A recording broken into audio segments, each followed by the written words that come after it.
वैदिक पाठशाला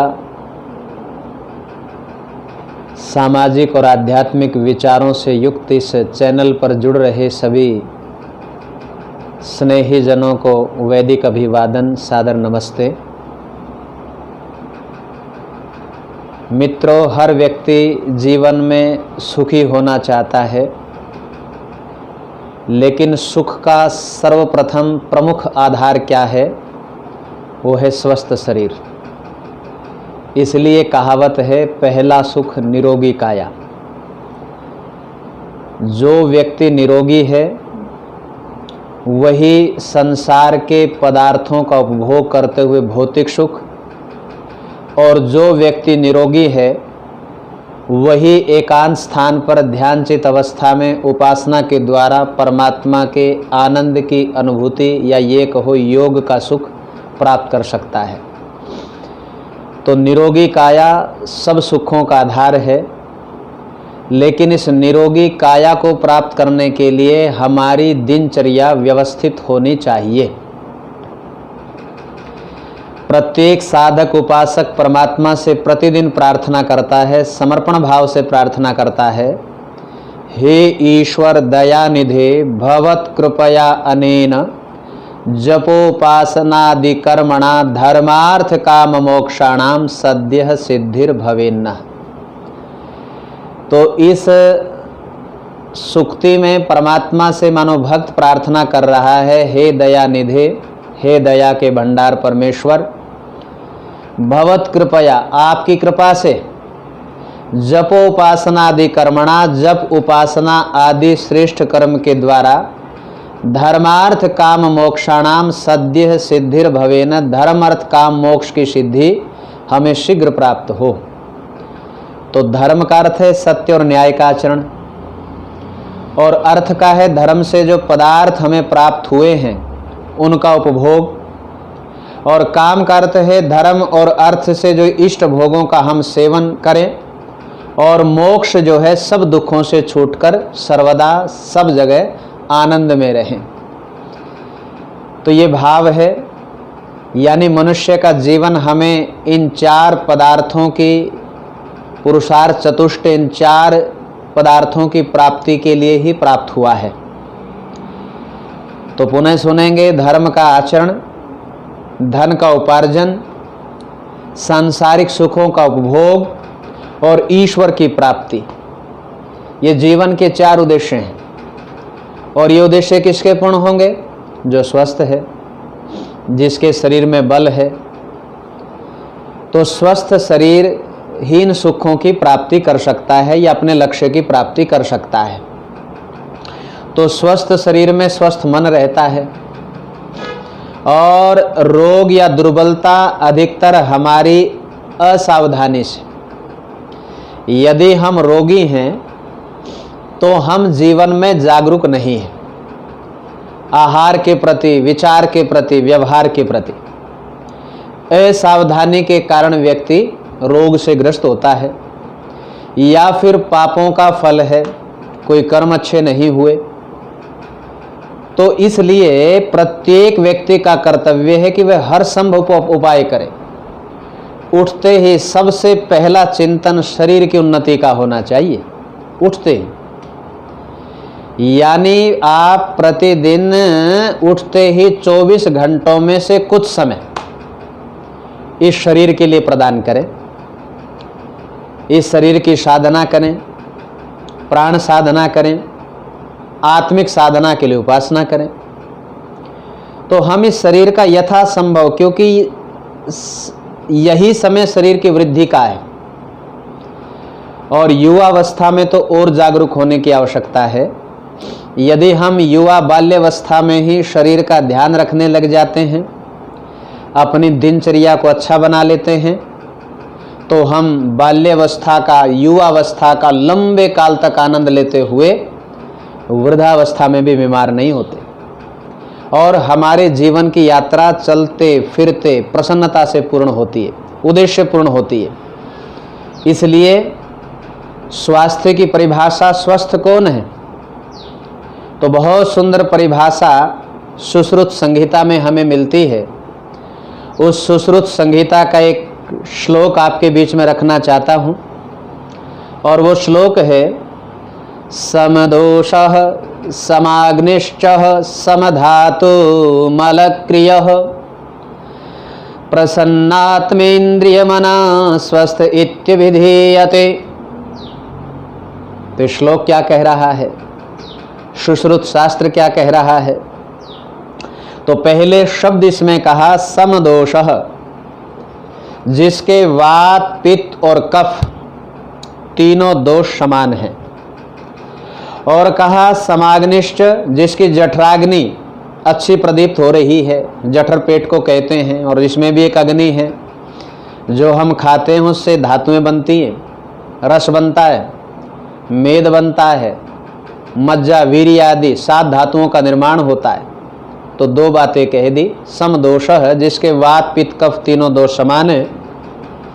और कहा दूसरी बात समाग्निश्च, जिसकी जठराग्नि प्रदीप्त है, और समधातु, जिसकी 7 धातु, जिससे शरीर का निर्माण होता है, जिसकी 7 धातु रक्त मांस मेद अस्थि मज्जा और वीर्य ये समान अनुपात में हो।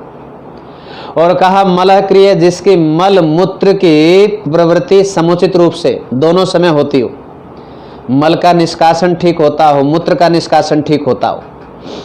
और आगे कहा प्रसन्नात्मेन्द्रिय मनः, जिसकी इंद्रियां मन और शरीर का स्वामी आत्मा प्रसन्न हो, स्वस्थ इत्यभिधीयते, ऐसे व्यक्ति को ही पूर्ण स्वस्थ कहा जा सकता है।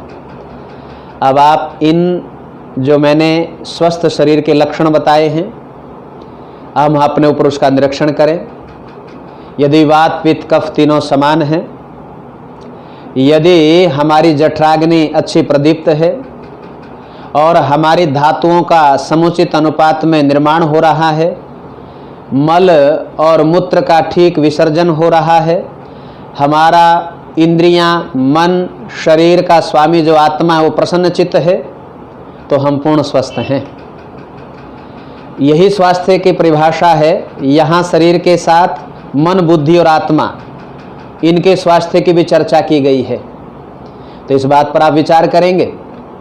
आपने एक बहुत बड़े आयुर्वेद आचार्य का नाम सुना होगा, महर्षि चरक, जो आयुर्वेद के उद्भट विद्वान थे। तो उनका एक दृष्टांत आपके बीच में रखकर वाणी को विराम दूंगा।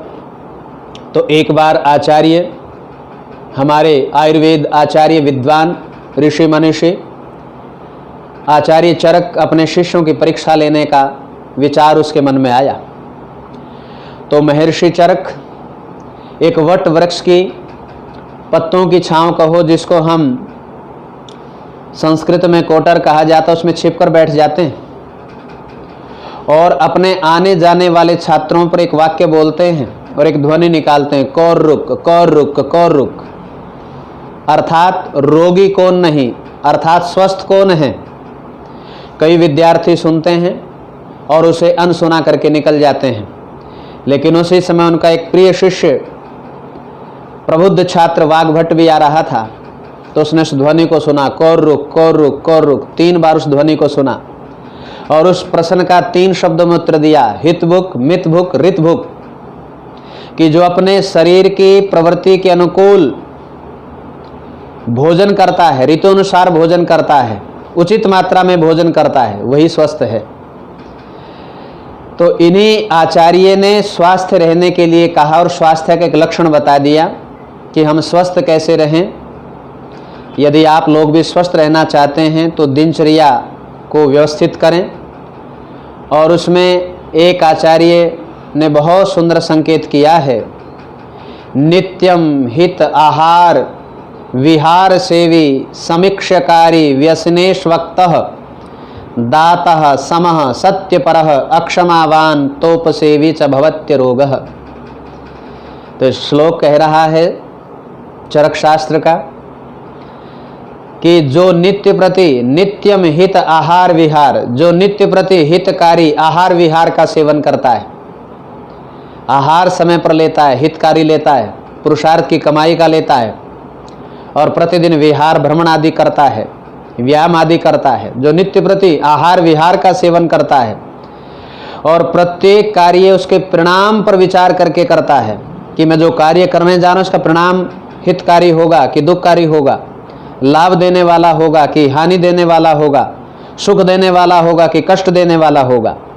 प्रत्येक कार्य को करने से पहले उसके परिणाम पर विचार करके जो कार्य करता है, जो विषय और व्यसनों में, दुर्व्यसनों में, वासनाओं में आसक्त नहीं है, दानशील है, सुख दुख में समान भाव रखता है, सत्यपारायण है, अक्षमाशील है, जो शास्त्रों के ज्ञाता सदाचारी विद्वानों का सत्संग करता है, वह कभी रोगी नहीं होता, वह हमेशा निरोगी रहता है।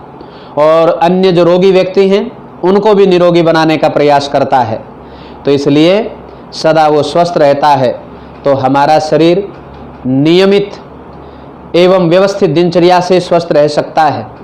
तो अब हम अपने इस चैनल पर आगामी कड़ी में इन्हीं स्वास्थ्य के बिंदुओं पर विचार करेंगे कि हमारी दिनचर्या कैसी हो जिससे हम स्वस्थ रह सकते हैं। तो प्रातःकाल जागरण से लेकर और सायंकाल सोने पर्यंत ये हमारी दिनचर्या का प्रमुख पार्ट है। इसको हम कैसे व्यतीत करें, जीविका भी चलाएं, लेकिन जीवन को भी कैसे सुरक्षित रखें, कैसे हम प्रसन्न रहकर, निरोग रहकर, सुखों से पूरित रहकर अपने जीवन का कल्याण और अन्यों के जीवन का भी कल्याण कर सकते हैं। अब हम कुछ दिन एक विशेष क्रम शैली में इस स्वस्थ दिनचर्या, उत्तम दिनचर्या जो शास्त्रों में बताई गई, क्योंकि मैं जो अपने विचार रखता हूँ, प्रयास करता हूँ स्वाध्याय के आधार पर, अपने जीवन के अनुभव के आधार पर, जो विद्वानों की चरण शरण में बैठकर सीखा, समझा और अपने पर भी प्रयोग करने का प्रयास किया, वही बातें आपके बीच में साझा करने का प्रयास कर रहे हैं। तो आप इस कड़ी से, अपने इस प्रिय सामाजिक और आध्यात्मिक विचारों से युक्त चैनल से, वैदिक पाठशाला से जुड़ेंगे और अपने इन विचारों को, जो समाज के कल्याण करने वाले हैं, मानव मात्र का कल्याण करने वाले हैं, इन विचारों को आगे भी प्रेषित करेंगे। तो पुनः अब वाणी को विराम। अपने सभी स्नेही जनों को वैदिक अभिवादन, सादर नमस्ते। ओम शम।